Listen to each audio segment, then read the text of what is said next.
Hello everyone, welcome to my YouTube channel. This is Lakshmi Raj Professional, first year MBBS student from NMCH Patna. MBBS Professional exam जो होता है उससे related कुछ information share करना चाहती हूँ। आप इस वीडियो को लास्ट तक देखिएगा।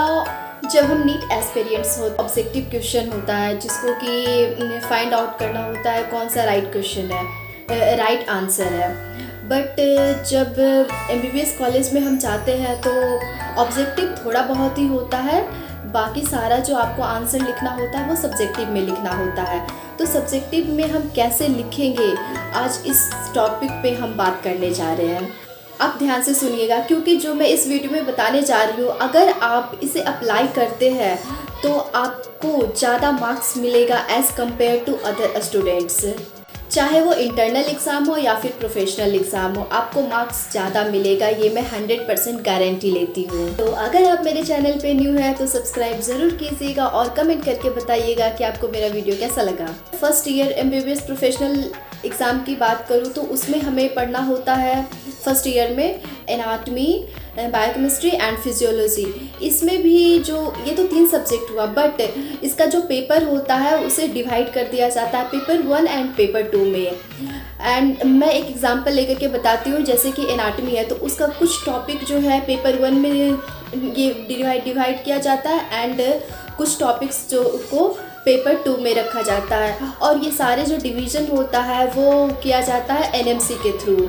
और पहले ऐसा नहीं था कि पेपर 1 और पेपर 2 में कोई डिस्क्रिमिनेशन था, बट 2019 के बाद से जो है ऐसा किया गया है कि पेपर 1 का अलग टॉपिक है, पेपर 2 का अलग टॉपिक है।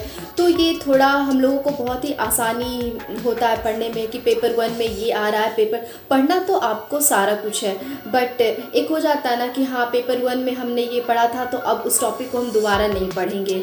इस तरह से पेपर 1 एंड पेपर 2 किया जाता है।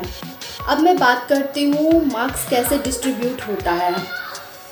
पहले मैं ये आपको बता देती हूँ कि इसमें ऑब्जेक्टिव भी आता है, सब्जेक्टिव भी आता है। तो ऑब्जेक्टिव जो रहता है वो ज़्यादा नहीं रहता है, लाइक 10 मार्क्स का रहेगा या फिर 15 मार्क्स का। तो जैसे कि पहले आपका आया ऑब्जेक्टिव, तो ऑब्जेक्टिव सब्जेक्टिव सारा एक ही क्वेश्चन में आपका रहता है।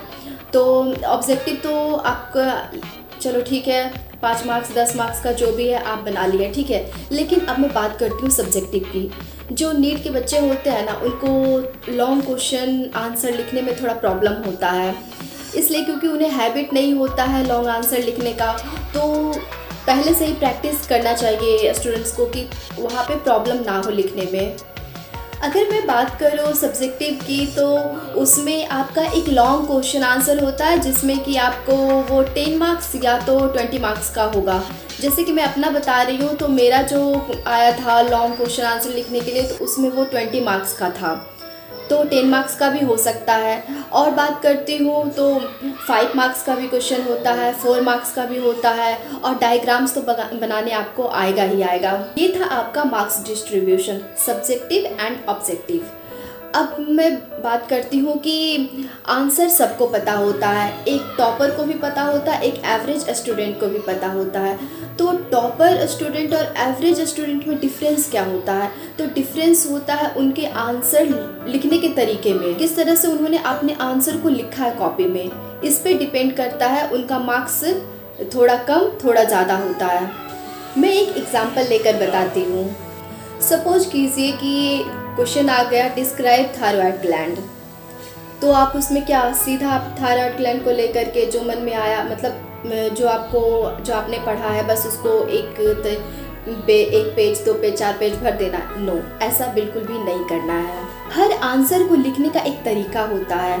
आपको पहले थायराइड ग्लैंड लिखना है बड़ा सा टॉपिक करके, उसके बाद आपको सब हेडिंग देना है कि आपको उसमें क्या क्या बताना है, लाइक लोकेशन हो गया, उसका एक्सटेंट हो गया, फिर उसके बाद उसका रिलेशन क्या होता है, फिर blood supply, nerve supply, venous drainage और क्लिनिकल। इस तरह से लिखा जाता है। आप सब टॉपिक में अगर आप लिखते हैं और उसको हाईलाइट कर देते हैं कि हाँ मैंने ये लिखा है, तो एग्ज़ामिनर जो है थोड़ा मार्क्स ज़्यादा देते हैं। जैसे कि मैं बोली लोकेशन, तो उसका लोकेशन क्या है, फिर आपको वो लोकेशन लिखना है, उसके बाद आपको लिखना है कि वो कहाँ पे प्रेजेंट होता है, फिर उसका एक्सटेंट का मतलब वो कहाँ से किस लेवल पे प्रेजेंट होता है वो आपको बताना है, फिर उसका रिलेशन। हाँ, सबसे ज़्यादा इम्पॉर्टेंट इसमें आपने ये सब तो लिखा, बट हर टॉपिक पे आपको जो है ना डायग्राम बनाना है। थायराइड ग्लैंड आप दिखा रहे हो, उसका बताना है कि थायराइड ग्लैंड कहाँ कहाँ पे क्या प्रेजेंट है, रिलेशन में किस किस चीज़ के क्या रिलेशन होते हैं,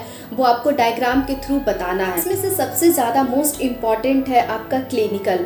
अगर आप क्लिनिकल में कुछ भी बता देते हो थायराइड ग्लैंड से रिलेटेड, क्लिनिकल मतलब हुआ आपका कि कोई भी डिजीज़ हो गया, कोई भी नर्व सप्लाई अगर मान लो डैमेज हो जाता है तो थायराइड ग्लैंड पे क्या प्रॉब्लम काउज हो सकता है, तो आप इस तरह से कोई भी पेपर हो लिख सकते हैं। इंटरनल एग्ज़ाम हो, सेमेस्टर और प्रोफेशनल एग्ज़ाम हो। प्रोफेशनल में तो आपको ऐसे लिखना ही, सब हेडिंग दे करके आप लिखिए कि ये हेडिंग है, उसके बाद आपने इसका ये लिखा है, तो वो ज़्यादा आसानी होता है एग्ज़ामिनर को पढ़ने में ना, तो वो इजी वे में पढ़ते जाते हैं और मार्क्स अच्छा देते हैं। बट अगर आप पैराग्राफ के फॉर्म में अगर आप आंसर करते हो तो वो उतना नहीं पढ़ना चाहते हैं कि पैराग्राफ के अंदर क्या आपने लिखा है, तो उसमें थोड़ा वो मार्क्स कम देते हैं। डायग्राम ज़रूर बनाना है।